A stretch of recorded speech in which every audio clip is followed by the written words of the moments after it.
قرآن کے سچے واقعات لے کر حاضر ہیں۔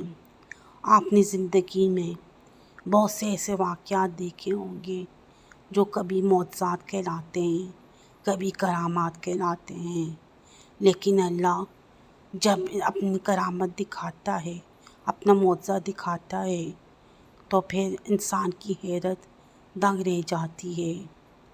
آئیے کچھ واقعات سنتے ہیں جس کو سن کر ہم بالکل اللہ کی طرف راغب ہوں گے اور ہمارا ایمان میں اضافہ ہوگا۔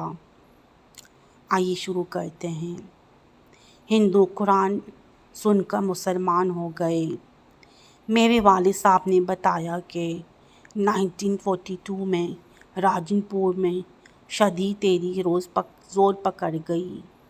ہندو مسلمانوں کو جبراً ہندو بنا رہے تھے۔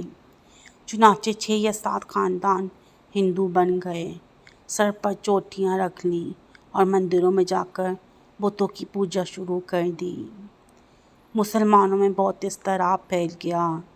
راجن پور کا ڈاکٹر سکھ تھا، اے سی ہندو تھا اور پولیس میں ہندو تھی۔ مسلمان کچھ بھی نہ کر سکتے تھے۔ مسلمانوں کی میٹنگ ہوئی اور میرے والد صاحب کو سید عطا اللہ شاہ بخاری رحمۃ اللہ کو لانے کے لیے بھیجا گیا۔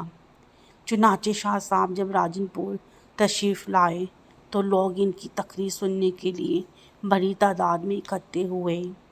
شاہ صاحب نے حسب معمول سورہ یاسین پڑھی۔ اللہ کے اس کلام کا اتنا اثر ہوا کہ نہ صرف مرتد مسلمان خاندان واپس اسلام میں داخل ہوئے بلکہ کچھ ہندو بھی اللہ کا کلام سن کر مسلمان ہو گئے۔